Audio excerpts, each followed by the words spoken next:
everyone. Welcome to an all-new mini episode of the Loudcast Talks, where we're going to be reviewing the latest Loud House episodes. My name is Nate. Alongside is my good friend Omid. Hey, what's up, Loud Crowd of Casa Crew? How are you all doing? And happy February to each and every one of you. February. Oh my God! Did time just came so fast? Because it felt like January was so slow. Was just right off the bat quick. Yeah, January just came off quick, but then again, January was a not so great month anyway. So Let's not talk yeah. about it. I mean, we already know the bad news that happened over for me in my case, but everybody else too. But January kind of felt like it was like really it felt bad. Yeah, I mean, not only because of what happened to you, but because of what's going on pretty much all around the world in general, like between Omicron and between, the cartoon community stooping down to the lowest that it's ever been. You know what? That's a different story that we're going to talk about. We're going to try to be happy here. All right, yeah. Omid, it's been a week since we met. How have you been since then?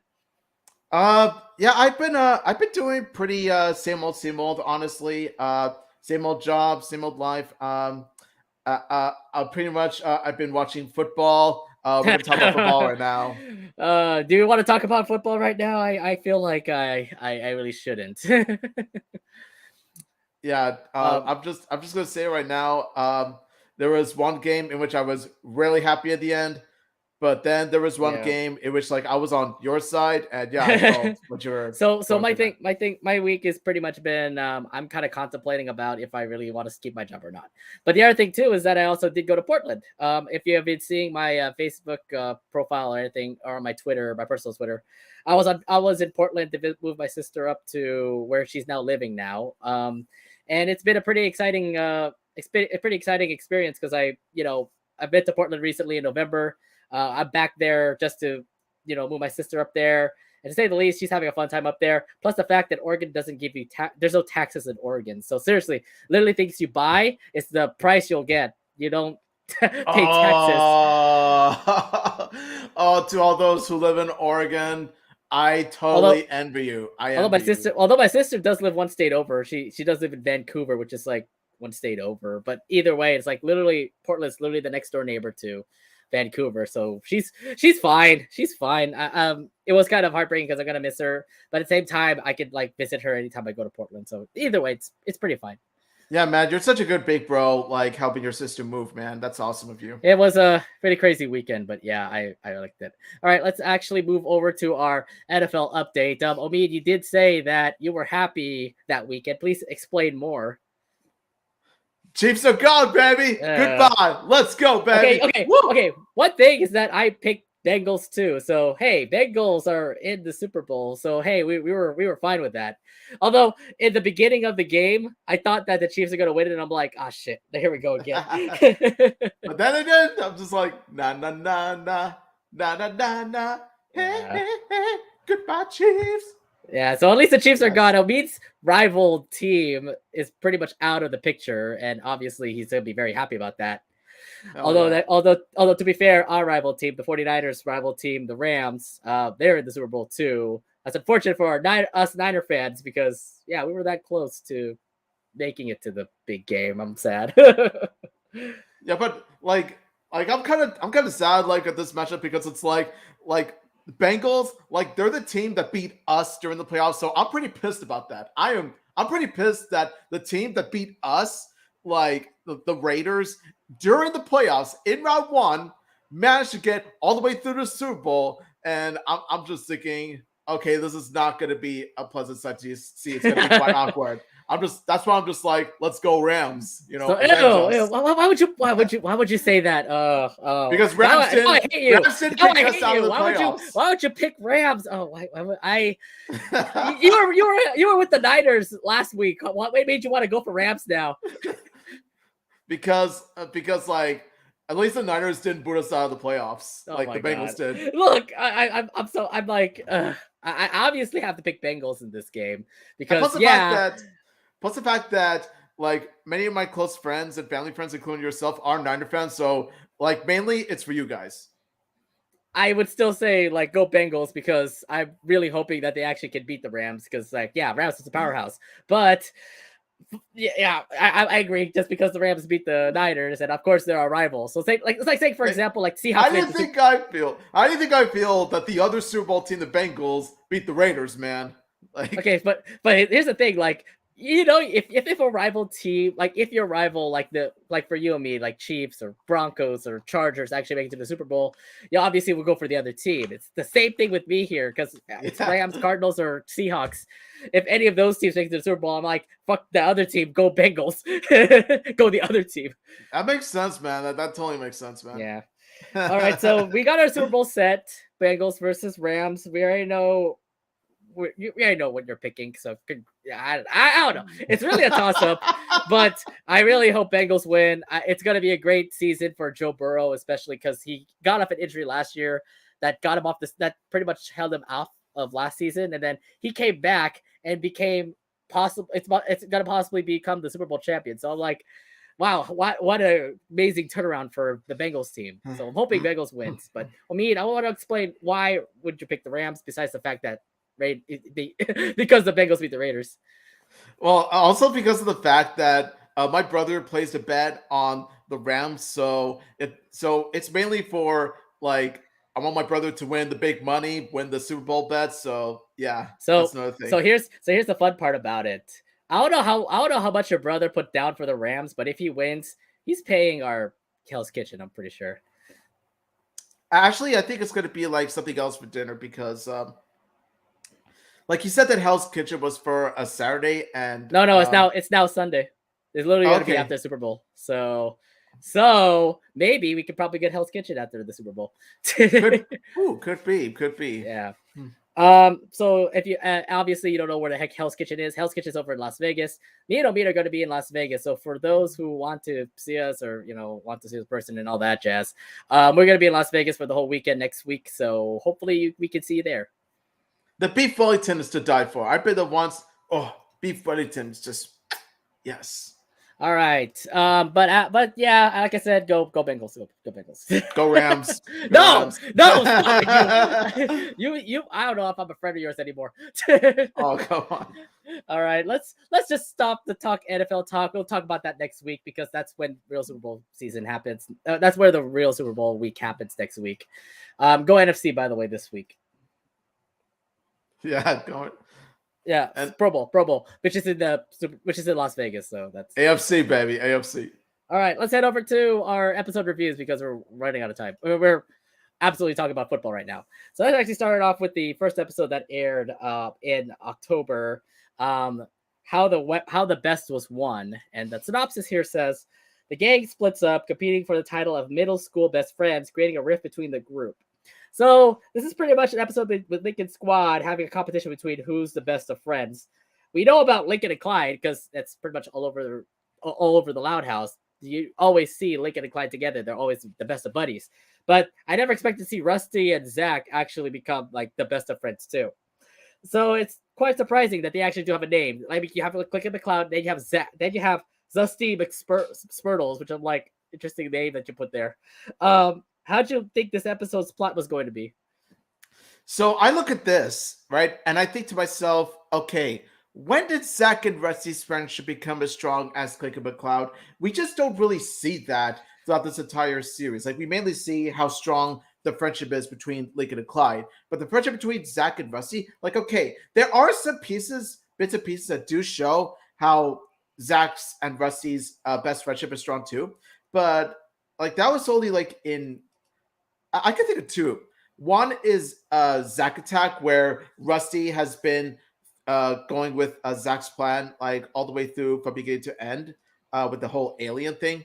And the other is Raising Hearts, in which the both of them partnered up, but that was only for like, cameos. That was it. So honestly, I look at this, I'm just thinking like, no way. There's no way that, like I said, Cersei Spurls cannot match up to Clink and McCloud. It just can't. Well, it's an interesting little friendship because I never see Rusty and Zach actually, become friends. Because you always see the bicker. I mean, if you see the episode Zach Attack, they were bickering because it's like, Rusty, what are you doing with the alien thing? And so you get to see them fight. You get to see them fight a lot. So it's like, is it supposed to be like a fight that actually like stretches their friendship? But it was just really out of the bloom. I'm like, I totally see them as great friends, but I never see like a pair become like really the best of friends besides Lincoln and Clyde.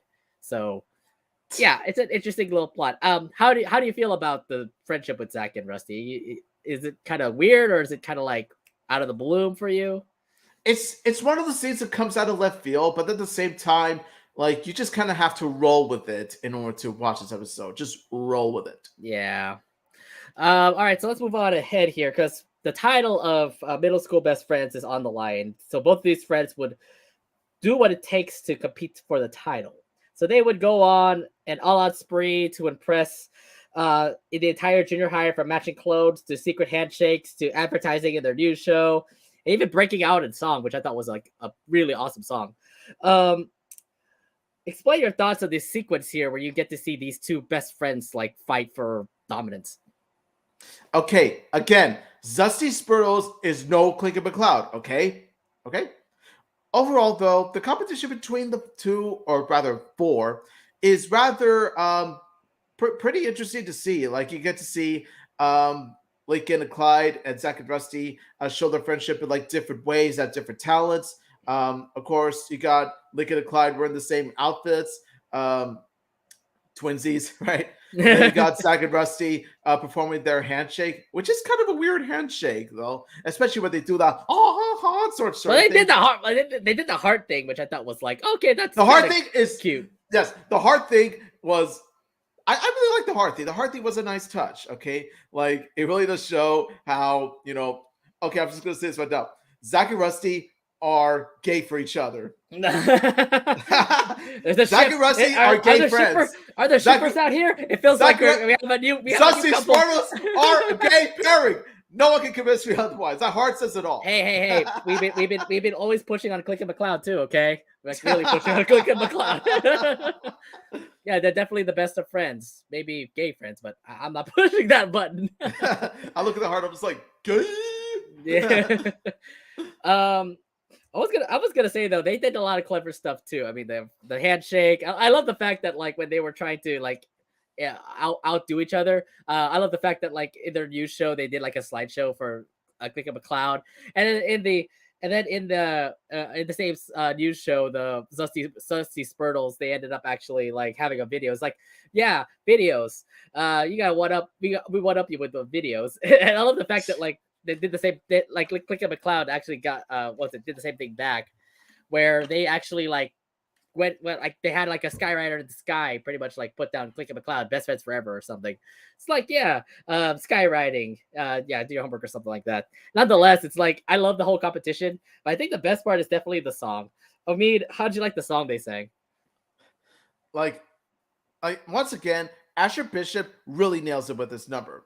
But this time, he is not alone. It's not a solo. It's actually a song between the four. And not only that, it's two duets going at it against each other. He's the ketchup in my fry. Yeah. I love the song. I mean, I understand this is the last time we're probably gonna listen to Asher sing, but yeah, I really hope the next person who's going to be Lincoln Loud in season 6 actually sings, because we are going to miss a huge talent with Lincoln as a singer. I'm best friends with this guy. Yeah, always best friends with this guy. So I'm feeling like, yeah, we're gonna miss Asher Bishop, but at the same time, like, look, Lincoln can sing, and he definitely can sing. And a voice actor can definitely sing too. Obviously, those talents all come together when Lincoln and Clyde actually like sing together. And I thought that was actually really cute. The fact that they, tell them about their best friends. And then Zach and Rusty doing their own song as well, which I thought was, they're also part of the song too, but nonetheless, they actually did end up having a great performance. So yeah, something I never expected to see, but hey, it impressed me. I would actually vote for both of them if it was possible. Yeah, honestly, I was just about to say, now the other three, aside from Asher Bishop, of course, they're no Asher Bishop, obviously. Like, they're not close to Asher Bishop's godlike talent of Broadway musical singing, but they are decent singers on their own. So overall, like when it comes to how the song was performed and just a catchy tune, let me just say the Best Friend song is actually quite a memorable number. Oh yeah. There's a lot of memorable numbers, but we can like go back to the Loud House movie about with those songs. Yes, uh, Loud House movie. I mean, I miss the movie. We should probably watch it again eventually. Yes, the animated movie, the great movie. Yeah. Yeah, the good movie, the good movie. All right, so as the polls start to close, both friends agreed to take part of a game show in their news show. And as Stella hosts the show, the friends take part in an on-air competition for friendship questions, trust falls, communication, and even a cooking competition. How'd you like this idea to figure out the real best friends in Roy Woods Junior High? Oh my God, Stella as a host. Let me just say this: best part of the episode. Why would you go straight hands to? down. Why would you go straight to Stella as a host? Because I have like I'll have a 10-minute rant about that now. Oh God! Look, she's a weatherman. She's a weatherman. She's a host. She's great in wearing red. Okay, she's amazing. But like, I like this idea, like this sort of like game show aspect. Like, it's sort of like it sort of reminds me of the Looney Tunes show in a way, where they had this best friend game show on their own. Right? You remember that? It sort of reminded me of that. Kind of does, yeah, a little bit. You remember the one, yeah? Yeah, I remember it. I remember those game show ones. I remember like Daffy Duck hosting a game show where he could actually possibly kill somebody. It's similar to this, yeah. Yeah, I was gonna say like, yeah, Stella I think was the best part of that competition. Yeah, she's a great host. We get it, but I love the fact that like the game show ideas definitely was fun. It felt like each of them actually do have like they do like know that they are actually great friends. They know each other's movies. They know each other's cookings. What was it? They trust their competition. They trust their like trust falls and stuff like that, which I thought was pretty simple to say. But it was pretty cool to actually see it over on air, and I guess just to make sure how great their friendships are between Clickin' McClown and Dusty Spurtles. Yeah, and can I just say much more about? Well, first of all, I'm just gonna say this: the King of Rings, it got 100 lumps on dank potatoes. Okay, so I can see why Lincoln and Clyde enjoyed that movie. Okay, like the King of Rings is a best picture winner, best picture material right there. Second off, let me just say this: Stella as a game host, not only is it the best part, not only is it the best part of the whole game section, but honestly, it's the best part of the episode. The best part of the episode. She looks the part, she acts the part, she's naturally the part. Let me tell you, she's got a bright future. I've had her for sure as a game show host. Give it up for Stella Harvey. Or Stella Zhao in that case, but holy crap, you're making my heart whole time beats a whole lot faster just because Stella. Oh god, she's cute in the she's in an adorable outfit, and yeah, she could definitely portray as a great host. I swear to God, like there's so many roles that Stella could do. Weatherman, was it a person in the news actually like reporting for the news group, and even doing a game show like that. So she has a lot of talent. Like I swear to God, there's got to be more like Stella episodes, if anything. We need another Tales of Woe episode if possible. Stella's going to be the next Catherine Mulligan. Like I said, Catherine Mulligan. We do need more Stella episodes, or if anything. Yes. But I mean, maybe one time we get to see her in the future where she actually hosts like a game show or something. I'd like to see that. Yeah. All right, so in the competition, it was in the cooking competition where their friendship battle took too far. Stella and Liam would stop the competition because this caused a ruckus in the friend group. Now, both friendships would apologize to everyone, and they would all withdraw from the middle school's best friends competition. Did you like this little resolution they had here? I really love Liam and Stella in this because I like the fact that rather than being the third team to go against the other two teams, like instead, what I liked was that they went with the approach of Stella and Liam being the voices of reason. It really does show how that when a majority of the squad go crazy, there is a minority within that's got to keep them together. But let me tell you, like after the food fight, let me tell you, they've had it with the Fours bullcrap and decided, screw you guys, we're going home. And that's when they feel bad and apologize. That's usually how Loud House traditionally goes anyway. Once characters mess up, they apologize at the end. All's well that ends well. But let me tell you, the way it's executed here is quite heartwarming because first, the four apologize to Liam and Stella in person. Not only that, but they also apologize to the audience while on air. Now, you see, that is how you do a public apology, let me tell you. I And mean, so they reconcile, and then, like I said, all's well that ends well. And then they continue the food fight, but then they have fun with it. yeah.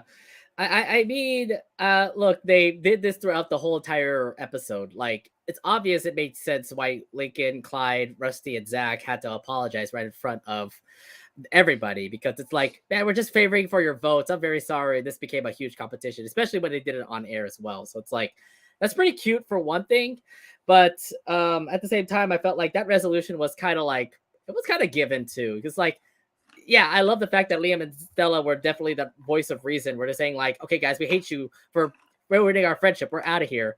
So, you guys, we're going home. okay, Cartman. But I do love the fact that like after that, it just tells you like how this friendship group is, and the fact that they, really do care for each other. That fighting like this shouldn't obviously break a friendship like that. So definitely awesome to see like a resolution like this, especially when it actually comes out in public too. And I thought it was cute. I thought it was actually pretty nice to see him like this. Definitely, man. Now, the results would come out, and the Best Friends Award would actually go to Girl Jordan and her BFF Rachel. First off, really, we did not see that coming, huh? Girl Jordan and Rachel. I'm like, wait, who's Rachel? Who's this girl? Apparently, it's this girl that we never knew about, but then we see her hanging around with Girl Jordan, so it's like, okay, like I really love this. I want an episode with those two. I want an episode. I swear to God, like there's a potential for a Girl Jordan episode, and please don't tell me there is going to be one.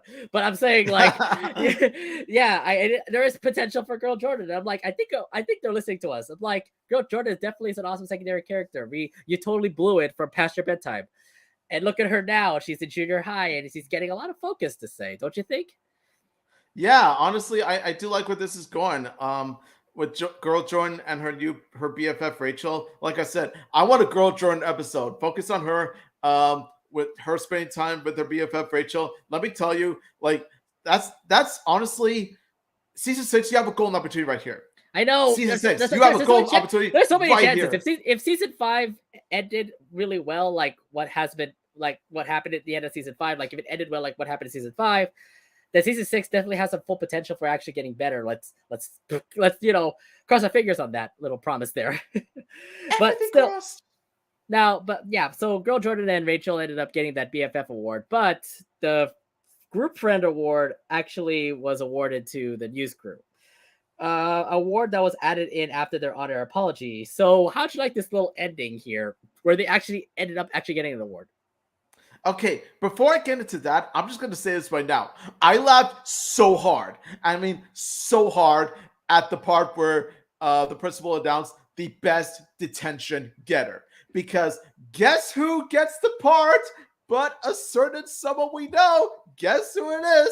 Comment section, comment below. Let us know. Take a guess as to who got best detention getter. Who got the most detentions? Come on. I mean, go ahead and continue, and I'll put it up on the the comments are going to be up a little bit delayed, so go ahead and just continue on. Okay. Anyway, much of a surprise of absolutely no one. Okay, it's pretty much as non surprising as. Oh, there you go. Yes. Carmine Kringoli said Chanabaklan, and survey says. Yep, there you go. Yes, and Real Gilbert Gann also gets Chandler. There you go. Yes, folks, Chandler got best detention getter, much to the surprise of absolutely no one. Now that Come we got on. that out of the way. Look. Now that we got that out of the way, let's focus on Chandler had a season 5 episode for him to actually redeem himself, but he ended up absolutely like blowing it. He's still a bully. So it's like, yeah, he's going to get a detention. Now let's get one character that will never improve. Now let's get to this. Now I really do like that the new group got awarded this best friend group, because it really does show how we feel that they deserve it too, not just because of the on-air apology, but because how tight they've been as a squad together, like especially during season 5, where like they've been sticking together through thick and thin. for the most part during middle school. So we do see that, you know what, like this isn't just some forced in resolution. This isn't just a forced in ending. We feel that this ending is honestly rightfully deserved, honestly, because of how they function as a squad. So the thing that I keep seeing is that for every like like for every episode that I've been seeing with Lincoln and the squad, I think like we've been seeing a lot of it recently here in season 5. No doubt about it, this friendship group has definitely like been the best friendship group to see over the Loud House. Like you can talk to the other friendship groups that you always see over at like the Loud House. Like say for example, Lucy's Morticia's gang. You get to see Lenny and her group of friends. You get to see Luna and their band. But I feel like this friendship group definitely is like the one that's really knit, like definitely tight for sure. I mean, you could totally see him in school, for example. Like they definitely are friends, like no matter what, even if like Lincoln had to go far away from Canada to say. They'll so to say the least, like this award definitely mostly great. It's grateful for them.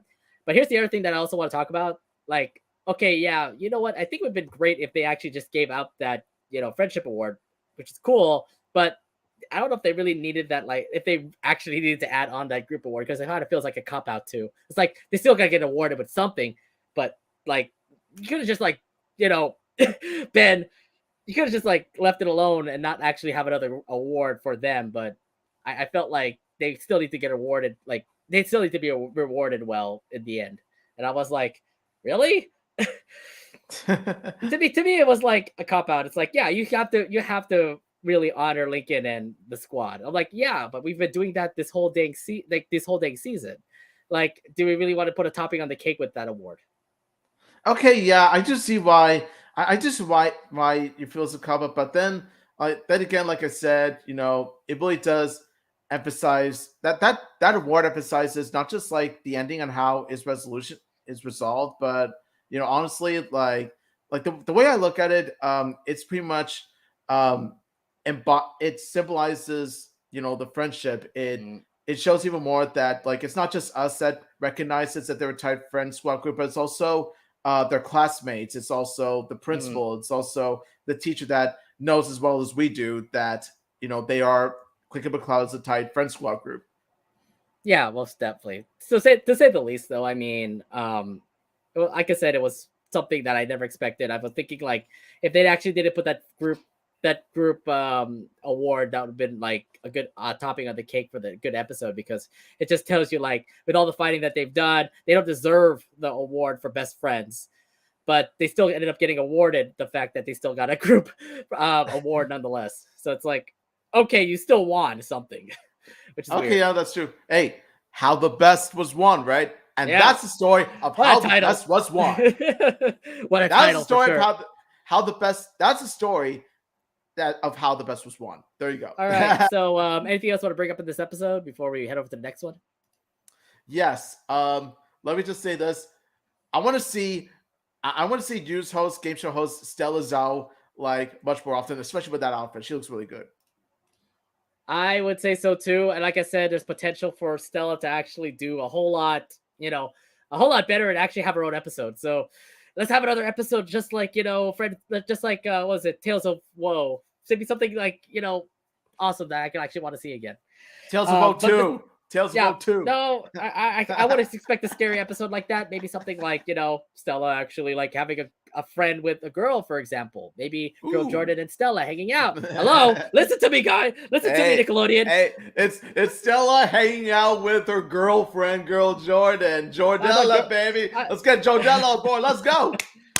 I thought girl Jordan liked Rachel. Wait, I don't understand. Maybe it's an O3. Oh, maybe it's an O3P. No, no, no, no, no, no. No, here's the thing. Like, girl Jordan and Rachel are BFFs, so that doesn't really equate to being girlfriends technically. Okay, Sedani fans, please don't kill me.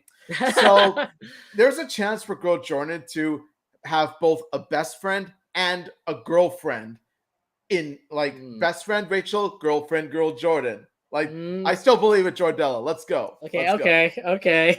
that?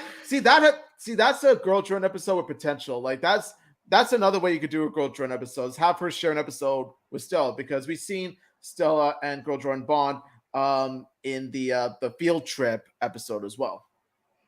So I definitely wanted to see. Well, we'll see how it goes, but I definitely do expect to see more of the friend group. I just see a lot of it in season 5, and it feels like season 6 is going to continue on with the fact that like Lincoln, Clyde, Stella, Zach, Rusty, and Liam are definitely going to be like this nit group that is probably going to be like going to be going throughout all of Loud House for sure. All right, how would you rate this episode, Amid?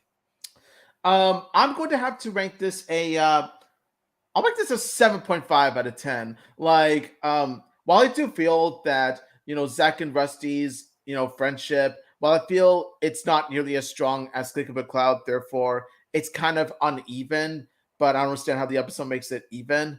And plus, let's be honest, it's sort of a petty rivalry over a trophy.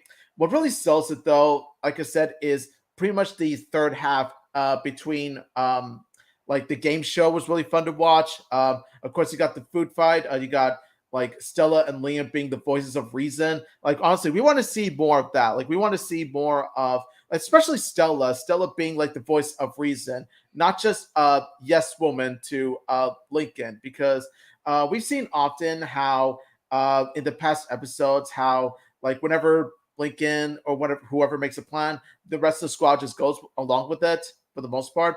I want to see more of like conflict within the group, and I Mm. believe this is how you do it. I believe this is how you do it. It's a good conflict episode, especially with this group, but I felt like it's very fast paced. I feel like the outro, the ending was like, it was great if they actually put the ending where it's like, oh, they gave up their award, but they still ended up actually getting awarded with something. So it's like, that's a pretty like obvious cop out there, which I kind of felt like betrayed about. I didn't think it was actually that good, so I gave it a 7 out of 10. Not really the best episode of the Loud House to see, but yeah, it wasn't that great. So yeah, How the Best was one, kind of an It's episode. yeah, I'd just say it was okay. Like it was not really something to like scream at home about or anything, but it was passable, I guess. Yeah, like I said, it was like meh about it. So not really that, climactic, nothing that really important to say, but yeah. Anyways, let's move on to another episode that also came out on October. It is called Animal House. So the synopsis here is that Lana struggles to find homes for the exotic pets at the Royal Woods Animal Shelter before they moved out. Now the episode begins with where Lana would be hanging out with pets in the adoption center. It wasn't until Sam came in that they saw a problem. There's too many pets in the center. So Sam had an idea to transport the exotic animals to a playground in Ohio. Now this actually upsetted Lana, and she wanted to wait. What did I do here? This actually upsetted Lana, and she wanted to keep some of them since she's cool pals with them. Wait. Why would you say immediately? Okay, just scream it, Omid. Okay, I'm just gonna say this. Sam is in this episode. Let's go! Woo! Sam is in this episode. I just said Sam, and Omid was like, he's like waiting. I can just totally see him like waiting. He's like, yes. And now my moment has come. I'm gonna scream out, Sam is in this episode. Let's go. Automatic 10 out of 10. What? Let's go. This can't be a 10 out of 10 episode yet. We haven't even went through the episode. How can this be already a 10 out of 10? That's because Sam is in the episode. What? Anything that Sam touches, like anything that has a Sam appearance, boom, turns to gold. Look at the Loud House movie. Yes, okay, fine. You put it a 10 out of 10 because Sam was there. No, but all right, but here's the thing. Have you heard of this before, Omid? Was this the one Listen Out Loud episode where Lana and Sam were in the same location giving away pets for Royal Woods? Remember that episode, Omid? So how'd you like this little callback? Okay, I'm just gonna say this one more time. Sam is in this episode. Let's go! Why? Anyways, yes. In all seriousness, though, I love this callback because it really does show how, like, Sam. It doesn't show. Not only does it show like Lana's relationship with the animals very well, like even outside of home, like with this place being like the animal shelter, but also it shows Sam in a new light. It also shows Sam pretty much having a life outside of Luna. And while I do love Saluna, it's nice to see Sam like be her own character, like pretty much doing her own thing. You know what I mean? Like Sam gets to be her own character. aside from being just Luna's girlfriend. And honestly, I want to see more of this. I want to actually see. Okay, this is a dream episode for me, but have a Sam-centered episode in which it takes place during an animal shelter and Sam just takes care of animals. Boom, there you go. You got a 10 out of 10 episode right there. Come on, season 6, let's go. So I should say this. I just love this callback because it just tells you like listen out loud is actually like what was it, canon. So it's like continuity is definitely there. I'm like, oh, where's Sunny's line? Continuity, what's that, right? It's right there. Continuity, what's that? There it is. I found it. I just love it. It's like, oh my god, we actually get a callback from an episode that never actually aired. It's literally you have to listen to the podcast in order for you to understand why Lana is in an animal shelter with Sam. Because literally, this is in that podcast, you get to see Lana and Sam pretty much giving away pets for adoption. This time around is pretty much, we have a problem in our hands. There's too many pets in our animal shelter. We need to give them. We have to give them away to a playground. So it's like, it's awesome to see this, and I love the whole bonding between Lana and Sam because like they both love animals. So it makes sense to actually have them have an episode together. And definitely you see that in the podcast. You definitely see that here. So it's like finally something that Sam. First off, like we get to see Sam and Luna together, and we've seen that throughout the whole entire show. But Sam needs to hang out with other Louds, and Lana is most definitely one of them.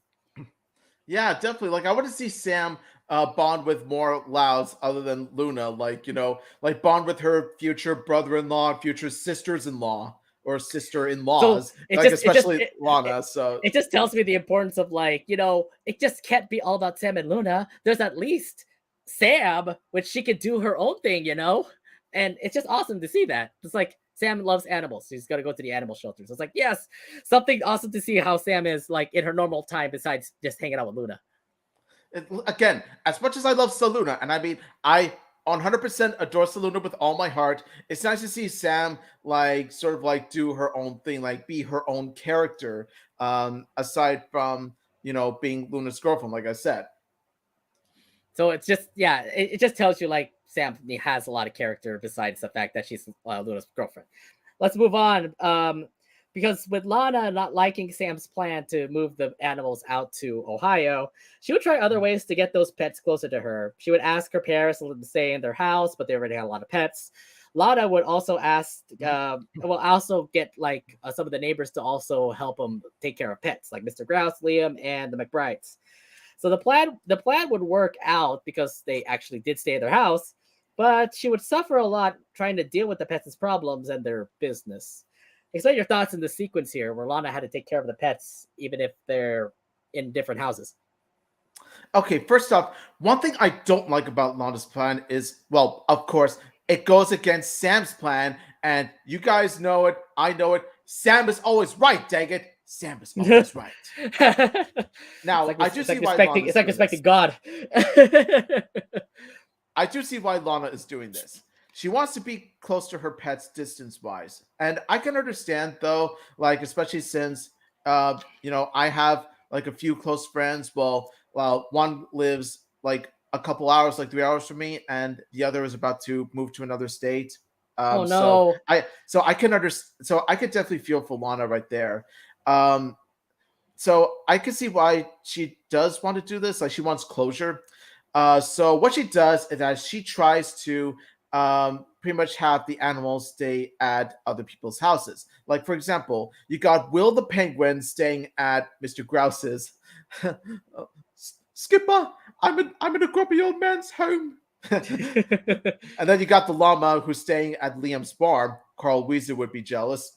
And the squirrel in the McBride's house. Now, don't be surprised if during winter he eats lots of nuts, grows big and fat, and goes savage during middle of the hibernation, and ends up calling Harold and Howard Dirty Dan and Pinhead Larry. Just saying. Oh my god! What are all these Nicktoon references? So pretty much what I'm saying is that while it does work, what we come to see is that this is a temporary solution rather than a permanent one, and you're going to see why. it's just the dedication of Lana that I see here, where she's like, I don't want to lose my pet friend, so I'm going to do whatever it takes to make sure that they're going to be happy. Like, obviously, put a penguin in Mr. Grouse's place. Look, penguins are not allowed to, they have to be in water for sure. For a llama to be with Liam, it kind of makes sense considering that it's a farm. So, llamas and farms, they can probably work together. A flying squirrel over at the McBride's. That's an interesting one that I was, teased about. But nonetheless, it was a good plan for Lana, but at the end, it does suffer her considering like all the things that she had to do. Like, have you seen what she have you seen what she had to do? Like, obviously take care of like Mr. Grouse and the penguin when it comes to like the wetness and stuff. But the other thing too is like Lana actually waking up at 3 a.m, actually taking care of the pets while they're mostly nocturnal. So it's like, oh damn, I didn't expect Lana to be so suffering from taking care of these pets. So do you see like when she was like biking around to each house trying to take care of them? And you get to see her like sleep throughout the whole time. I'm like, dude, girl, you're only 7. Why are you doing this? It's suffering to see that. Yeah, honestly, like it really does like shock me because we see Lana Loud adulting, but she's only 7 years old. Yeah. Here's the thing: we see Lana working her ass off, and I mean she works her ass off taking care of the pets, and the more she works, the more tired she becomes. Like up to a point where she turns into the most relatable character in the show by setting the alarm, waking up early, and heading to work each morning. God dang it! I thought I reviewed these episodes to get my mind off of work, not to be reminded of it. Come on, Loudhouse, what are you doing? What are you doing? Yeah. Let's not talk about work. But yeah, the poor girl gets more tired, more drowsy, and more exhausted with each passing day. And then she decides to come up with another plan, and we're going to touch upon that right now. So yeah, having fed up staying up late taking care of the pets she's given away, Lana decides to sneak the pets in their house, mostly in the attic. But they would start running amok around the house, from the penguin causing problems in the bathroom to the llama eating roses and trying to hide the flying squirrel from flying. What were your thoughts with Lana and this approach, sneaking the animals into their house? Okay,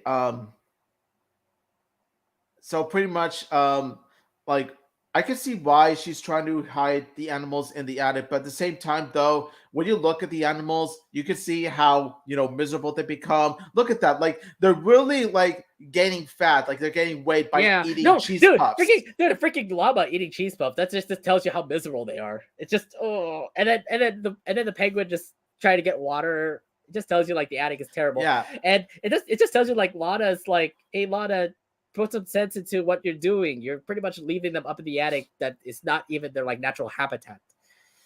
Yeah, so pretty much Lana, of course, does the right thing, even though it hurts. She does the right thing and decides to go like with Sam's plan, which she should have done in the first place, and decides to give the animals away to like this exotic Ohio park made for animals, because it is the right thing to do. It is what's best for the animals. And so like Sam says that Lana's doing the right thing, and of course, Sam, being the awesome girl she is, being one of the absolute best episode characters in the Loud House ever, decides to call up the Ohio Park place and decides to pretty much set up a video call chat where Lana pretty much video chats with each and every animal, sees what they're doing.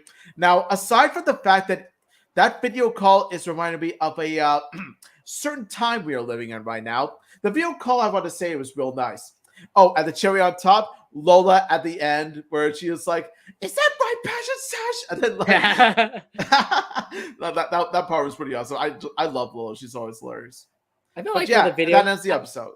For the video calls, it just feels like, oh, I don't know if it actually refers to the pandemic at the moment. Yeah, we're all talking video chats. It's the reason why we're not live actually doing our live Council Talks.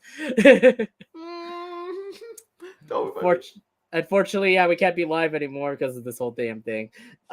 Nonetheless, it was a good ending to say, because it just tells you like from what Lana sees and how miserable the pets are, and the fact that like it's out of their natural habitat, it made sense for Lana to actually mature and pretty much say these pets are definitely going to need to head out to Sam's plan at the Ohio playground.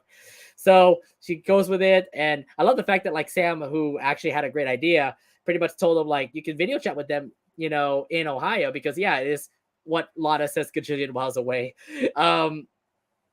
I thought it was actually a pretty cute idea. It just tells you like Sam definitely does care for like everybody, like even if it's pets, even if it's with like the Louds, for example. Like I understand how like sad Lana would be just because she lost her like awesome friend, awesome pets. So so it's awesome to see Sam just set up something for Lana to actually communicate to them, even if it's far away. So it's like, okay, maybe Sam is definitely the most awesome character there. Yes, one of the very best, no arguments right there. And to say the least, I would say the ending definitely was, I think, touching. Like I really did love the fact that like Sam set up this idea so that Lana will not miss out on the flying squirrel or the penguin or the llama. She'll at least continue to communicate with them even if it's far away. So it's just awesome to see that the whole resolution there at the end. Yes, like look at this, look at this way. Sam saves the day. Yes, folks, Sam saves the day. Sam set up the chat, like Sam call up the zoo, like Sam pretty much contact the Ohio Park. Let me tell you, this episode, I'm just sums it up like this: Sam saves the day, and don't you forget that. Most definitely. And yeah, we need more Sam episodes just by herself, if anything. Yes, with Luna or with herself, and with Luna, with herself, like anything, we want more Sam, more Sam, more Sam. All right. So, anything else you want to bring up in this episode? Sam is in this episode. Oh, of course he would always. Of course he would say that. Of course he would say that. That's all I gotta say. And I love the reference that there's a Scooby-Doo dog that they brought in to the animal shelter. They're like, yeah, oh, a cool puppy. Yeah. Wait, that looked familiar. Blue fur, blue collar. Wait a minute, that's Scooby-Doo.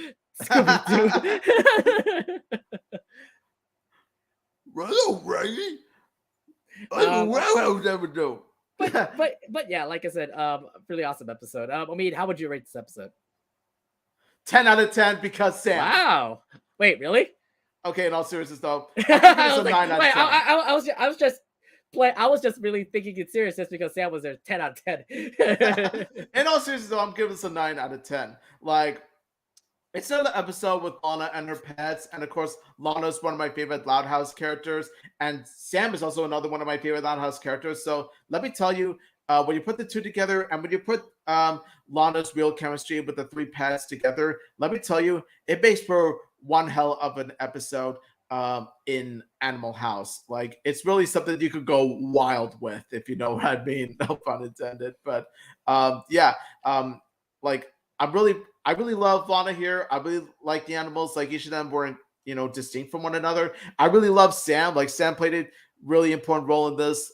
Without Luna, it really shows how like she can stand on her own as a character. She doesn't need Luna to be a character. She could be her own character, which I'm like, yeah, I'm proud of her for that. Like, despite the fact that I'm a Luna fan, so blasphemy coming from me. But hey, like, we need more characters to work, amongst themselves. So, like I really do like this episode. It's awesome. I really hope we get more Sam episodes because it just tells you that Sam definitely is an awesome character. If she actually has her own episode, it definitely shows that there's definitely a lot of potential for Sam, especially with character growth. Besides the fact that she's Luna's girlfriend, she could actually hang out with the Louds or have an awesome episode about herself or something. Maybe she could actually see her family with her brother, for example. That'd be pretty cool to see. But yeah, I think this episode, I don't know what, but it feels like a lot of episodes definitely are good. Like, this one definitely is one of the top like Lana episodes for sure. Like, it's kind of like on the same level as Frogwild to say. They've always been good. They've always been good to me. Yeah, it just feels like a lot of episodes have been definitely good, and this definitely is one of them. I have no flaws in this episode. This just feels like an episode where Lana definitely has to see the problem and try to figure it out herself. And the fact that like it's all about Lana, like she caused the problem, she's trying to fix it, and in the end, she had to find something better for the animals, and it ended up with the animals going to the zoo, to the playground that Sam was going to go to. But and also at the same time, you get to see Sam also be compassionate to Lana and actually help her meet with the pets, even if it's far away. So it's like a win for both of them because it's like awesome episode for Lon and opposite episode for Sam. So it's like it's both good. that Yes. definitely produced into an awesome episode. So yeah, 9 out of 10 for me as well. Definitely a really good episode for Lana. All right, so let's head over to our next episode. It is called. It also aired on November. It's called Fam Scam. So let's start off with the synopsis here. Embarrassed by her family, Lola pretends to be a McBride to impress her new, sophisticated pageant friend. So right off the bat, we get to see Lola Loud be in awe with a pageant legend. I I was weirded out with the name, by the way, because I thought it was actually Cricket, like Cricket Green. But her name is Cricket Van Doren, who won pageants in all continents. After lying to impress Cricket, it ended up working, and it seemed that Cricket wanted to hang with Lola more. When it comes to hanging out with the Loud House, it already gave up a bad vibe to Lola, as it may make Cricket uncomfortable. So how'd you feel about Lola in this predicament, where she's just pretty much saying like, "Oh yeah, you want to meet my family? Not the Louds, that's for sure." Okay, now I'm just gonna say this, like right off the bat. Everyone, Cricket is in this episode. Bingo bango. No, it's not that Cricket. No, okay, not no. that Cricket. Okay, just kidding. Not that Cricket, but rather than the country boy Cricket, we instead have the French girl Cricket. And let me tell you, Cricket here is a delight. She's a delight to hang out with, and she's a delight to chat with. So I could see why Lola would want to impress her because of the fact that not only is she like one of the top pageant queens, but she's also an international pageant queen. Like she's from France, especially. So let me tell you, when it comes to French pageant queens, let me tell you, like you want to try your best to impress them. And so I could see why Lola would want to go a certain direction that she did. However, we do see Lola take this approach the wrong way by being dishonest about, her family. But then again, like as much as I love Lola Loud, I gotta be honest, it's not too out of character for her because we have seen her do not so good deeds like this, but then at least she always manages to make up for it at the end. She always manages to learn a lesson at the end. But let me tell you, the friendship between Lola and Cricket, oh my god, it is way too heartwarming. It is just way too cute. And let me tell you, it makes me want to see more of the two interact in future episodes. I mean, the first impression that Lola gave off was pretty much like her face planting in front of Cricket, and the fact that like Cricket is definitely fancy. You can just totally see from her looks, like she's definitely pampered. She wears a crown. She's pretty much Lola. She's pretty much Lola Loud, but in blue. But it's definitely cute to just see like two pageant girls like interact with each other because you never see Lola interact with pageant girls at all. Lola like always talks about this one girl. What's her name again? Lindsay Sweetwater. Lindsay Sweetwater. Yes, we never actually see her in an episode, except for that one episode. Except for that one episode. What was it? Fool Me Twice, where you actually get to see a physical version of like Lindsay Sweetwater, for example.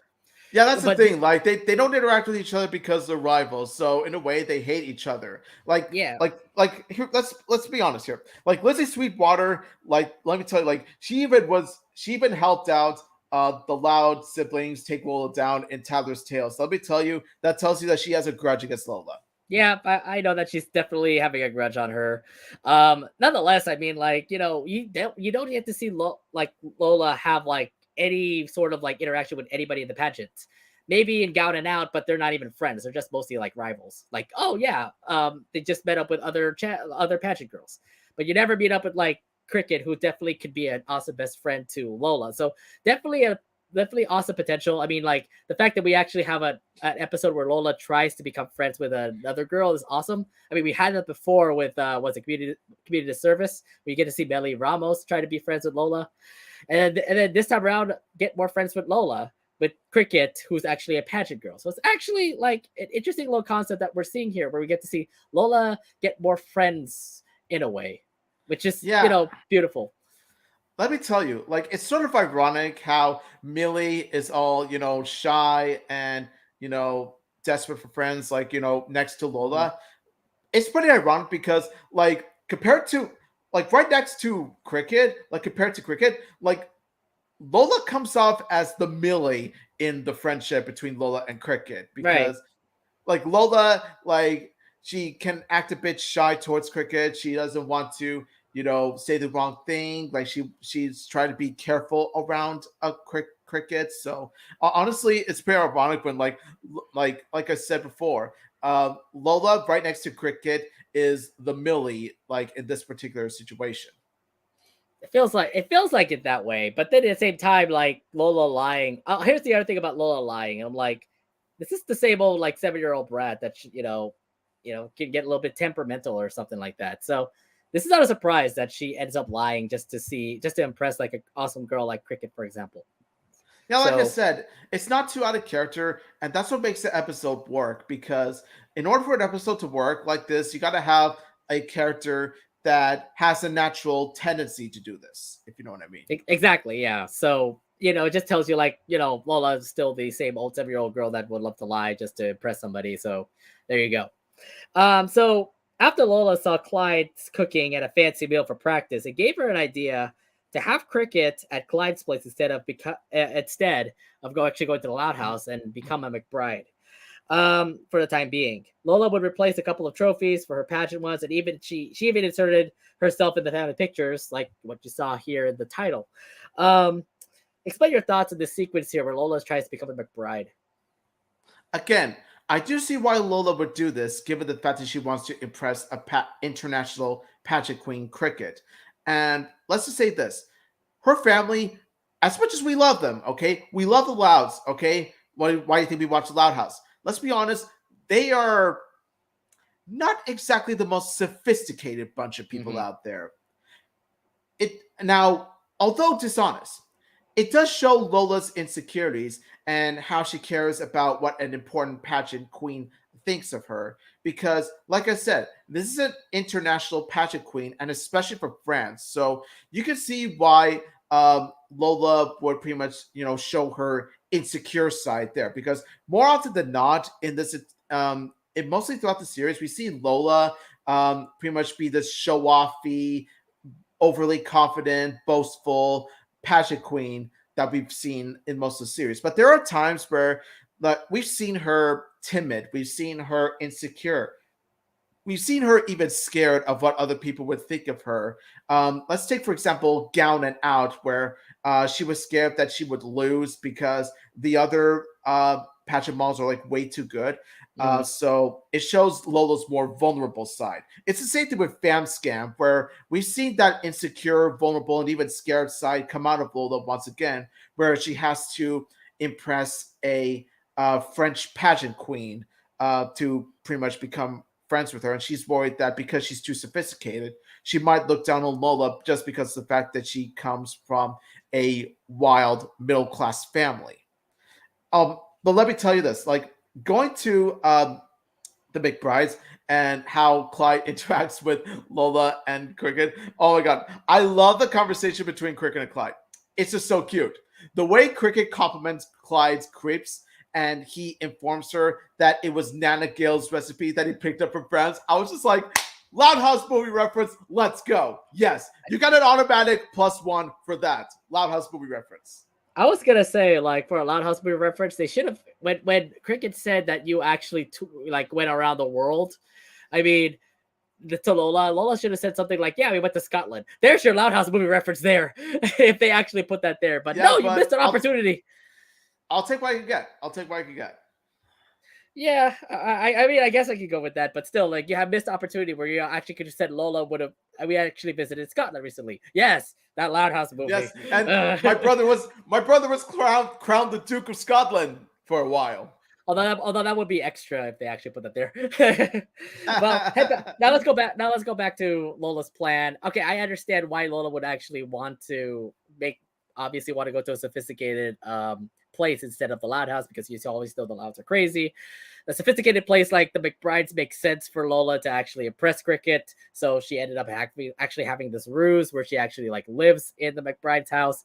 I love the fact that like she actually like tried to name the cats, and it's not even what was it, Nefertiti or the other cat name. Yeah, it's Bitey and Sneezy, I guess. Was it Bitey? I forgot the other cat name, but it's not the right names for Clyde's cats. Nonetheless, I love the fact that like they look, she speaks French and then Clyde knows French, and then the fact that like they kind of reference the whole France thing was pretty cute. The other thing too is that Lola's trying to hide the fact that like she's not their brother. Obviously, Lincoln is Lola's brother, not Clyde McBride. So whenever Cricket keeps on saying brother, Lola has to pretty much say like, no, it's not my like, yeah, you're my brother, but like he's trying to like silence Clyde, like it's wrong. Lincoln is Lola's brother. She's like, no, just trying to shove down like food on her face, on his face or something. And I was like, oh my god, that's kind of like funny, but at the same time like wrong. Nonetheless, it's what Lola had was pretty much in a predicament for. So yeah, I would say the whole sequence is actually pretty funny. Yeah. So yeah, it seems that the plan worked out. Lola has a new friend with Cricket, and they seem like close buddies now. They would plan to hang out at the mall, but her whole real family would be there to hang while their parents were running errands. So what does Lola do? Hide every time she sees Lincoln or her sisters, which definitely throws off Cricket. What are your thoughts of Lola as he tries to hide wherever the siblings were?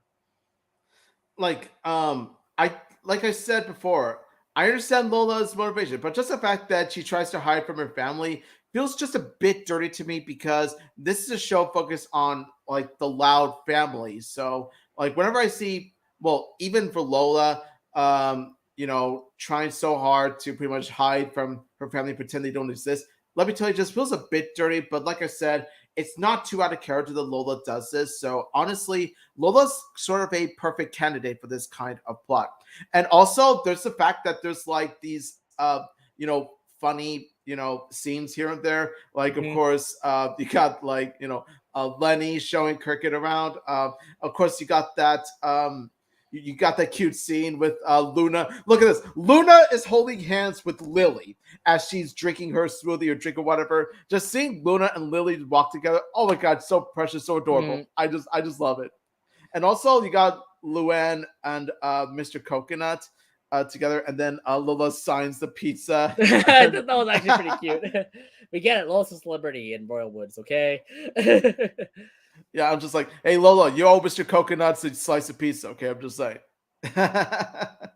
And Remember, so yeah. Remember Lynn when she's trying to play basketball, and then like Lola just gives her money to play more basketball, and then turned out to actually like hurl basketballs out to the field. yeah, that was pretty cool too. Like yeah, we all know Lynn's a straight shooter. And so anyway, now of course how I would have handled the situation, like I would have just been honest with her. But then again, that's just me, the honest John. But then you got to keep in mind, like Lola is a kid, and at that age, um, like you're not gonna excel honesty right away. So like I said before, Lola's actions totally understandable, just a bit dirty. But the other thing too is that Lola wanted to obviously try to impress Cricket, and she's pretty much dug into her deep hole the fact that like she obviously made the plan go out well at the McBrides, so she just wants to make sure that Clyde is quote her brother. But of course, Clyde is always going to slip up and say like, Lincoln's her brother, so that makes sense why like he'll always love to hide away. She always loves to like run away because the fact that like a sibling will pop up and say like, hi Lola," and it's like, oh, do you know Lola? It's like, yeah, I'm her sister. Then obviously Lola's just gonna like shove something on their face or like try to like change the conversation or something. So it does make sense why Lola wanted to like just hide, just like to get away from the whole like conflict that could happen. Because Oh, yeah, she pretty much dug herself in a hole from there. oh, and also I love the part. I think the best part for me, honestly, seeing Cricket seeing Lana, and then Cricket's like Oh, that saying part was Lana. great. That part was the best part. I forgot to mention, like that was the best part where Cricket mentions to Lana, "Wait, have you dressed that quickly?" And then Lana's like, "Yep, um, I've been wearing this for 2 weeks." And it's like, Like wait, oh god, like wait, Lana's just too awesome in that. I know. Well, then again, Lana doesn't really change her clothes because yeah, she's a dirty girl. But You, Lola obviously being a pageant queen and stuff like that. We get to see total polar opposites. I love the fact that like obviously it's kind of cool. Like Cricket actually sees Lana and then it just tells you that yeah, they're twins. It makes sense. I love that attention to detail. It just goes to the fact that Lana and Lola are quite a sibling pair, and this episode acknowledges it. Mhm. So yeah, so Lolo planned to have her and Cricket take pictures for over an hour until her siblings left the mall. They would meet up with Clyde's dads until her secret would be revealed that Lola lied about having the brides as her dads and the fact that she lived in a different house. What were your thoughts on this moment here, where Cricket pretty much like learned the truth and got her heart broken. Oh my god! Like when she ran crying, like oh my god, I felt bad for poor Cricket. I just wanted to hug Cricket because Mm, of the fact that like this is an ultimate betrayal for her that she's been lied to, yeah. and like I said, like Lola, while understandable, should have could have known better, but like I said, at least whenever Lola does a dirty deed, at least she attempts to make it up at the end, like as Lola episodes usually go. And so Lola goes to a photo booth and then like oh my god, that scene where she like posts pictures of the photo booth and Lola looks at the pictures, is like wow, even when she's sad she's all good. Like Yeah, yeah, like she is fabulous. she's You get it. always ready, she's always photo ready, like even when she's down the dumps, all that. So I'm just like, Cricket is one hell of a pageant queen. Lola, what were you thinking? And so Lola apologizes to Cricket, and so uh, Cricket accepts her apology, and all's well that ends well. But however, the episode doesn't end quite just yet. We see Lola taking Cricket to her real house. My thing about this whole like reveal part definitely was shock. I mean, like not shocking, but I mean, like it was going to be eventually. She was gonna get like bailed out eventually, where her truth actually will come out. The fact that like she broke Cricket's heart definitely like was so sad. I love the fact that like what Obid said, I love the fact that like even when she's sad, she's just absolutely beautiful. But here's the thing, like she broke a friendship. It just tells you like Cricket doesn't trust Lola, but in the end when Lola apologized, like she really truly apologized and said like I probably won't like my family, I'm sorry, I just don't want to embarrass you, I with you being all fancy and stuff like that, I just thought like my family was going to embarrass you or something. But at the end, like Cricket definitely forgave her. And I love the fact that like she even took a picture where she's smiling, and it just like just gives you forgiveness there, which is pretty cute. But yeah, all's well that ends well. I thought that was kind of well. Then again, it was just more of like something cute to see Lola and Cricket actually like become friends again with an apology like that. Which I thought was pretty cute. Um, so yeah, Lola would find Cricket. Yeah, Lola would apologize, and Cricket and Lola would actually head over to the Loud House, where she actually gets to see the real family of Lola's.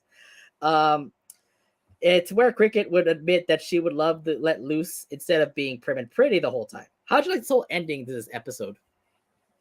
Um, I really like how we finally get to see Cricket go into Lola's house, like Cricket in the Loud House, the actual Loud House. We've been wanting to see it for a while because we really do love Cricket. We want to appear in more episodes, and so Lola introduces Cricket to the Louds, and would you know it, Cricket actually turns out to be really happy with her family. Like she actually turns out to really like the Louds because, like you said earlier, like this episode demonstrates, Cricket wants to pretty much let loose every once in a while instead of being, prim and pretty all the time. Because who wants to say prim and pretty all the time, right? It's fun to let loose sometimes. You know what I Yeah, mean? exactly. But tell it to Lola. Lola always loves to be pretty.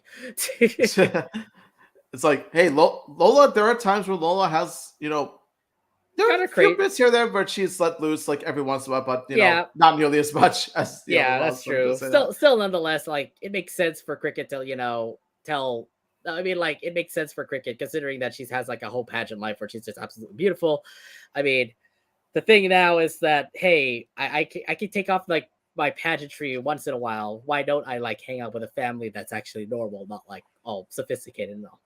And that's what I'm just like, okay, like just by that sentence, now I really want more Cricket episodes of season 6. I Let's really hope go, so. Cricket I really hope episodes. so. Look, I mean, Cricket and Lola are probably going to be like pageant buddies. So, to say the least, I would love to see like an episode where like Lola and Cricket actually like pair up together and actually try to beat like say Lizzie Sweetwater and the other pageant girls. I mean, would that be pretty cool? Yes, I would love that. Like Lola and Cricket would be like the pageant queen, Lincoln and Clyde, Yeah. in a See, I mean, sense. look, Lola needs more friends. That's the reason why we have these friends episodes. So it's like really awesome character development for Lola. And I just hope that these secondary characters like Melly Ramos and Cricket Van Doren please come back because I would love to see them, have an awesome like time with Lola to say. Actually, now that you mentioned it, are you thinking what I'm thinking? Yes. OT3. Yes. Yes. Bingo. Lola Loud OT3. Let's go. Let's go. I would not be surprised with that one. Because look, like you get to see Lola and Cricket become pageant buddies, but of course Melly is the one person who's like, not really a pageant girl. And I love and I mean there's this one picture that my friend drew, like that actually like paired like, oh, is it Melly back with like the girls. It's like, can we have that kind of moment where like, you get to see Lola and Cricket like do their own thing, and then they try to get like Melly to come along and become a pageant girl. Wouldn't that be like awesome to see? Maybe you get to see Yes, an I episode saw where Melly that. actually becomes I a pageant girl. I saw that and it was beautiful. Yes. By the way, to all the fans who are watching this, we gave you an idea. Pageant Queen, Yeah, Billy please Ramos, make you're like an welcome. OT. Please make an OT3 of those three. I mean, I love to see Lola, Cricket, and Melly together. All right. Anything else you want to bring up from this episode? Yes, like I said, I want a Lola, Millie, and Cricket friendship. Let's go 023.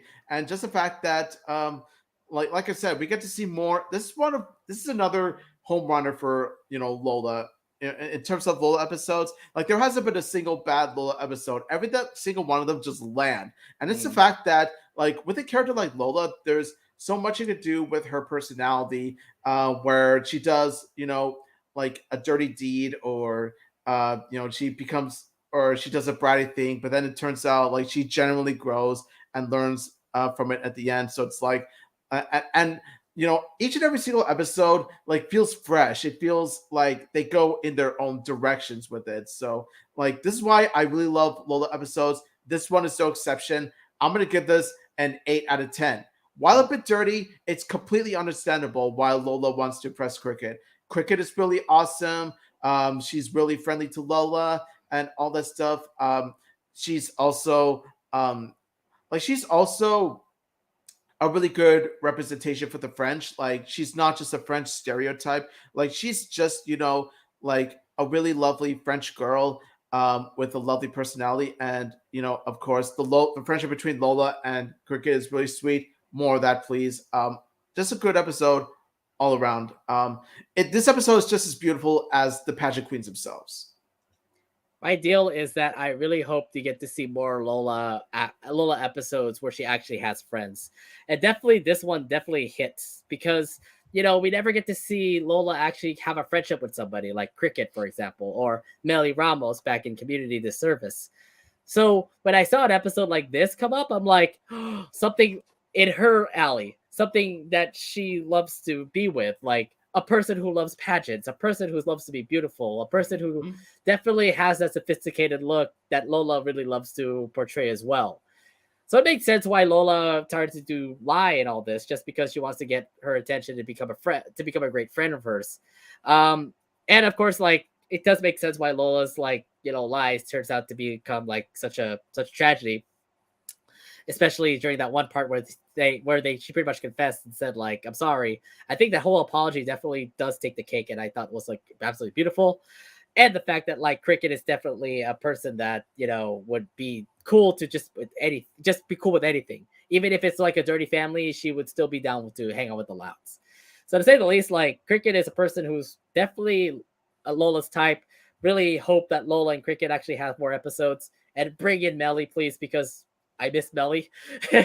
I miss Millie too. I miss Millie too. Yeah. Please, come on, continuity. Come on, loud crowd. Please, continuity.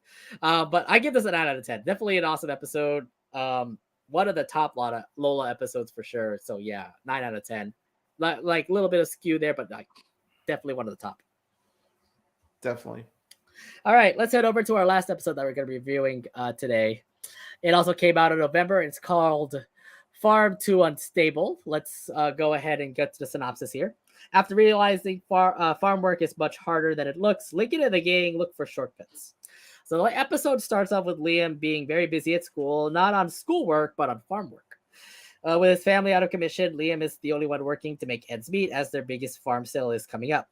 So what does the squad do? It's pretty awesome that the squad did this, but they helped out Liam with this predicament. How'd you like this how'd you like this from Lincoln and the squad, helping each other out with their problems? I really do love this because it really shows how tight that they are as a squad, that they're willing to help out one another. And let me tell you, this isn't the first time that the squad helps a sub member. And when I mean sub member, what I mean is that it's not Lincoln or Clyde, but rather like it's a member that isn't either of the two. This time around, they helped Liam out with the farm. We've seen them help others in the past. Like they helped Stella find her music box in Tales Mm. of Woe, and they helped Zach out in Zack Attack with the whole alien shtick. And now, like I said, they're helping Liam out with the farm. So it's nice to see how Click of a Cloud in the Click of a Cloud squad, they're pretty much willing to help out each other no matter what the circumstance.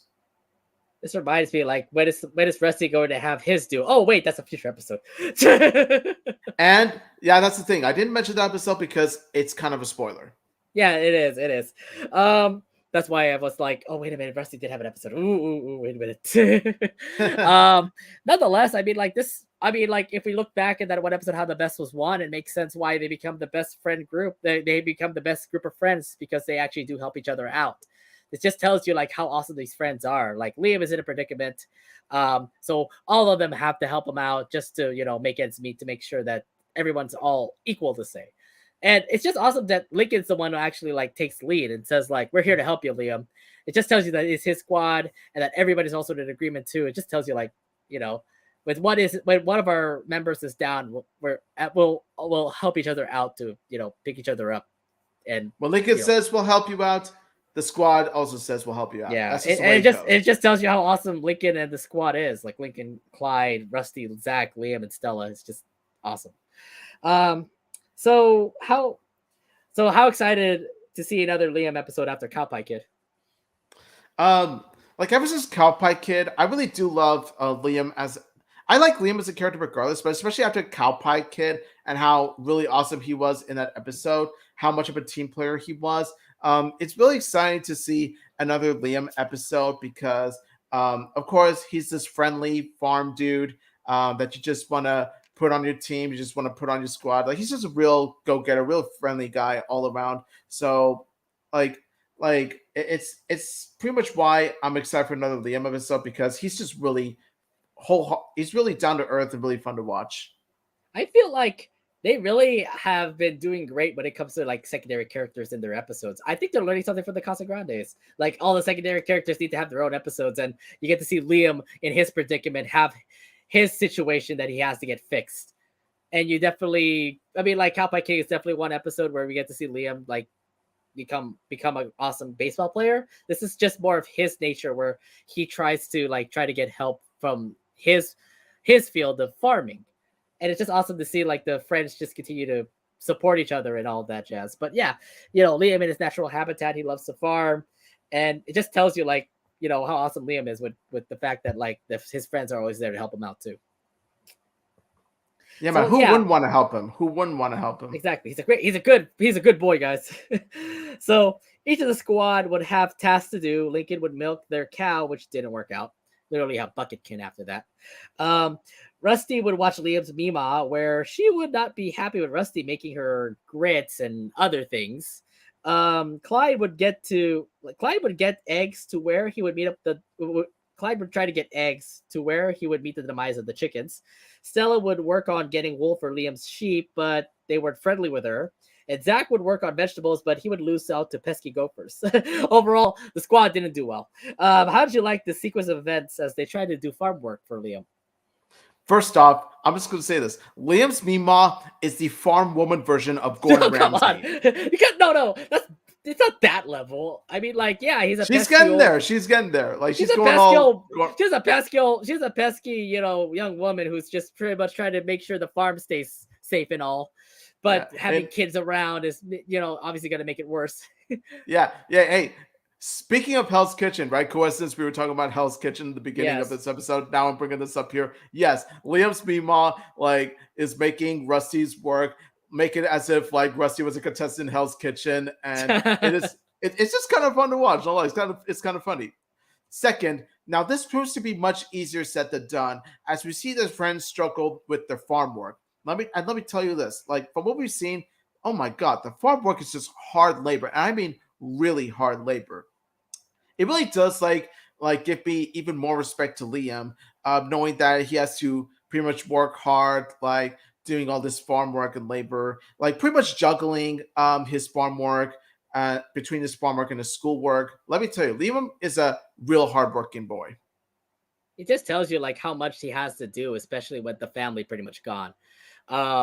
He has to do all this school work. He has to do all this farm work just to make sure all the sales actually turn out to be pretty well.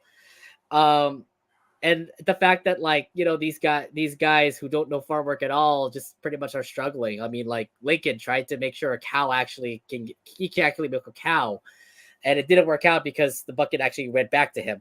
I swear to God, like chickens are kind of like friendly. I didn't know that until Clyde tried to pick out eggs. I'm like, oh God, they beat up Clyde so bad. Yeah, but I'll give it this. Like Clyde wasn't too chicken to do the work, if you know what I Oh mean. wow, yeah, that's Even true. even though the end results are not so excellent, if you know what I Wow. mean. Okay, stop the puns. Okay.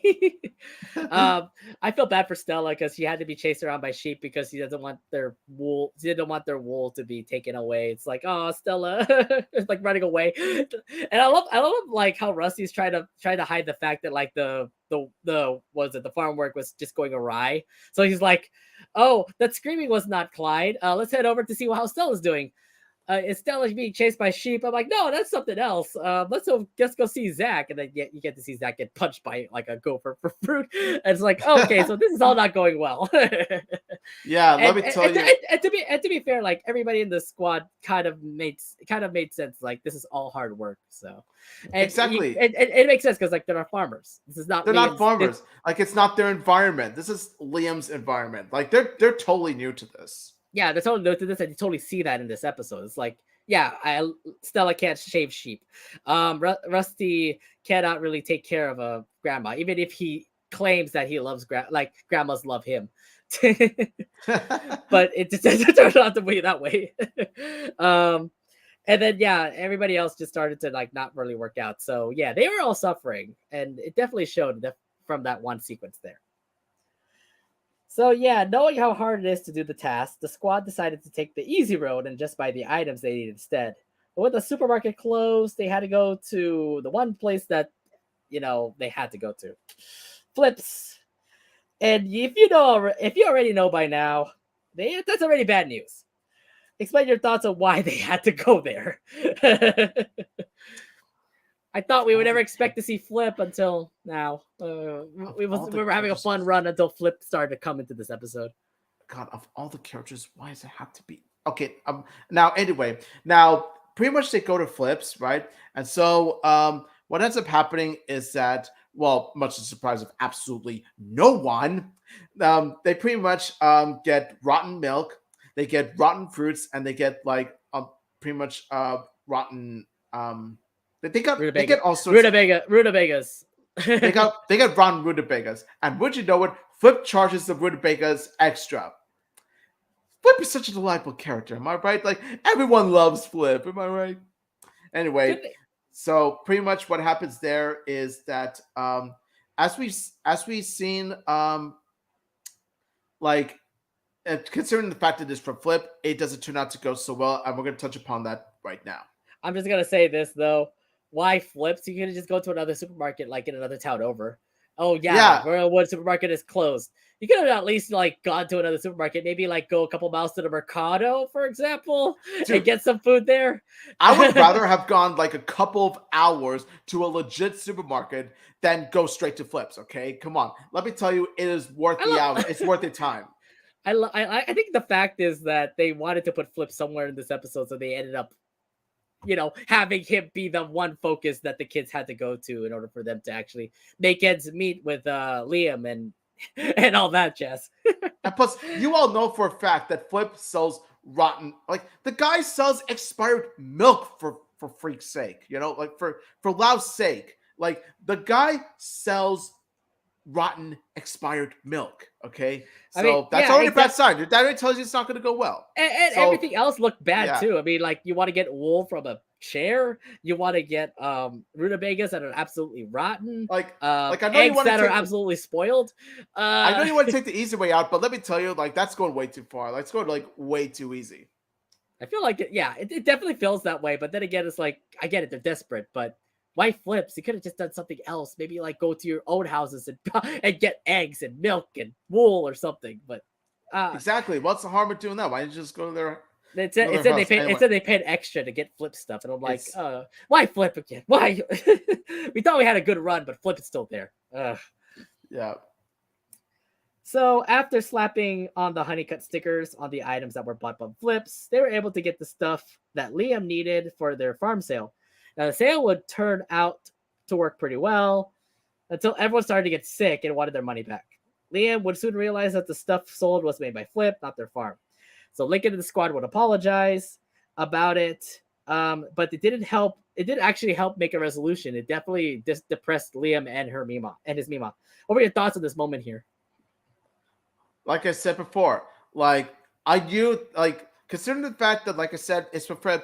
I honestly knew that this whole thing would turn out to be an utter mess, if you know what I Wow. mean. No, but that's a good episode. Darn it. Okay, I know I'm milking the farm Oh, puns, stop it. but like I said, I'm milking it. But anyway, back to this episode. Of course, the whole thing would backfire on them, and of course, it gives a good lesson on how, like, when you try to take the easy way out, the results may end up being disastrous. So, you should instead go with you know, the right route, if you know what I mean, the correct route, which is like honest hard work, and honest hard work, like you're gonna end up getting much better results. And so that's what happened. And not only that, but I like the fact that they tell the truth to Liam about how like pretty much like all this food is would pretty much flip. And of course, Liam doesn't forgive them that easily. It's not until Liam sees that like his friends decide to sell, you know, to work hard and actually sell some, legit good food to the people, that Liam decides to forgive them, and they become friends again. Like I said, they embrace all's well that ends well.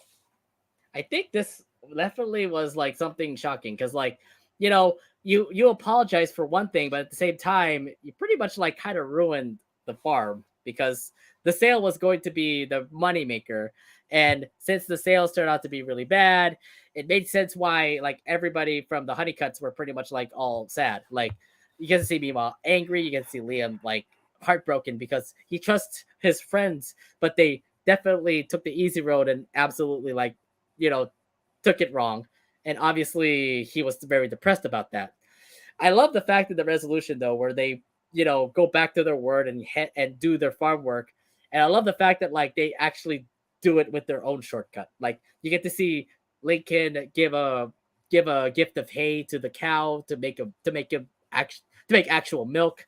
You get to see Clyde give away cookies so that the chickens will not actually peck him when he gets eggs. You can see Stella actually like get them in a fashion shoot in order for them to get the wool from him, and you get to see Zach trade the rutabaga from that the Grover was getting with a cookie. So I thought like those shortcuts that they did were definitely helpful and helped make their farm work out well. And the fact that like they even ran a sale for the honeycuts to actually get their farm back and actually get more money. It just tells you like, we screwed up. It's time for us to redeem ourselves, and that way, in the way that I saw the ending, I thought was actually pretty cool that the friend group ended up doing that. Yeah, definitely. So yeah, nonetheless, I thought, like I said, this was a pretty good episode. Omid, anything else you want to bring up before we give our ratings? Nothing much I want to say, honestly. It's your typical Click and McCloud squad episode. Um, and that's pretty much all I could say. Pretty much, I think all I could say is that like I like the Cleveland Cloud Squad, but I feel that they've had just a bit too many episodes here and there. Like I want to see season 6. Like want to see episodes focus on like the other characters, especially the secondary ones like Lola and Cricket, because I feel like with Click of a Cloud Squad, like I said, I love them as a squad, but I feel like it's a time to get more focused on more of the other characters. But anyway, for what with Farm to Unstable, let me tell you, like it was pretty decent. It was pretty good. So I'm just gonna have to say that it's a 7.5 out of 10. Nothing to really scream about, but nothing to like nothing to pretty much scream cockadoodle do about over. But at the same time, though, it's pretty decent for what it is. It's pretty okay. I wouldn't say it's one of the strongest Click of a Cloud episodes. It's actually an episode we're going to touch upon much later. But it's fine for what it is. You know, I understand your point, Omid. I mean, we had a lot of this friend squad this whole time in season 5. I just hope in season 6 they actually do like focus more on like other characters, like more on the Lavs, obviously, but then of course secondary characters would be a cool thing to see. Um, Nonetheless, I mean this friend squad episode wasn't bad. Yeah, they messed up and they had to redeem themselves. I thought the redemption part was absolutely great. It wasn't really like so striking or anything like moving for me to actually say it was a good episode, but nonetheless, it was an okay episode for me to watch. Overall, 8 out of 10 for me. I thought this was a pretty decent episode. Not really that that great, but still enjoyable for me to watch. We want Sam and Cricket episodes. Sam episodes of Cricket episodes. I think from what we've just talked about this whole episode tonight, it just feels like we need more Sam. We need more Cricket. Please be there in season 6. I mean, Sam would be there definitely in season 6, but please don't write out Cricket or Melly Ramos for one example too. We want more Melly too. Let's go. If we want more Lola episodes, we definitely need to have like those two girls back. Please. You did go with Mr. Grouse. Like you did go with Mr. Grouse. Like let's have more characters and more episodes, more characters. I mean, do the thing like you did with like for sale by Loner. I mean, you have Mr. Grouse have his own episodes. Like, yeah, can we have like more of those secondary characters have their own episodes? Like, I would not be surprised. I would not be surprised if we have a Sam episode by herself, or have a Girl Jordan episode by herself. It'd be cool to actually see that. All right, but yeah, that was pretty much it for us here on tonight's Loud Casa Talks mini episode as we review the Loud House episodes. We will not review more Loud House episodes until the last episodes of season 5 come out, which will be, according to the schedule, the end of February. So just wait until March till we review the last 4 episodes of season 5, and then we'll get ready for season 6 episodes right after that. Frame on you. Oh god, that Frame on you episode's so good. we can't review it until the last 2 episodes come out. I know. That's unfortunate. Yeah. I can't wait to review them because let me tell you, one of the very best Click of a Cloud episodes. I'm just gonna put it right there. But. No. Shh, don't spoil it. No. Okay. Anyways, remember that you can listen to the Loud Casa Talks wherever you listen to podcasts, and Spotify, Anchor, Apple Podcasts, Google Podcasts, wherever you listen to podcasts. We're going to be there, and our episodes are there for you to listen to as well. Also, if you like the stream, subscribe to our YouTube channel. Click on the subscribe button and the bell to be notified when we are live. And next Thursday, we're going to be back here for another new mini episode of Loud Casa Talks as we review the latest Casa Grandes episodes. We have 4 episodes that we're going to be reviewing next week. The Bros in the Band, For the Record, 15 Candles, and Rookline and Sinker. Those 4 episodes we're going to be reviewing. I believe a lot of people were going to be loving 15 Candles. Yes. Because Quinceañera, yes. Another Latino Mexican cultural tradition that is touched upon the Casa Grandes, and I just love it for it. Yeah. And just a quick notice for those who are missing out on our Loud Casa Talks podcast. I do want to let you know that we are going to be back making a new episode of the Loud Casa Talks on February 20th. That's just right, a Sunday, February 20th. That's when the season is pretty much over for football. That's why we're going back to our Loud Casa Talks on February 20th. We're going to be going to do our best of 2021, which we promised you, which never happened because we're very busy. We'll discuss the best moments of the past year, from the best Loud House moments and the best Casa Grandes moments, as well as the premiere of 2 great Loud House movies, the Loud House movie from Netflix, and of course the Christmas Loud House movie. Did you say 2 great Loud House movies? No. That's a bit of a stretch. One great for sure. The other one is fine, I guess. I'm just saying. Oh my Sorry. god! Look, we did a huge review on both of these movies, but we'll just sum it down in this best of 2021 episode. Anyway, that's it for us here. Thank you very much for listening. Thank you very much for watching our Loud Casa Talks podcast here on YouTube. We'll see you guys next Thursday for our next episode as we review more Casa Gardens episodes. My name is Nate. And this is Omid saying thank you all so much for watching. Thank you all so much for following. Thank you so much for your support. And until next time, smell you later, Louds.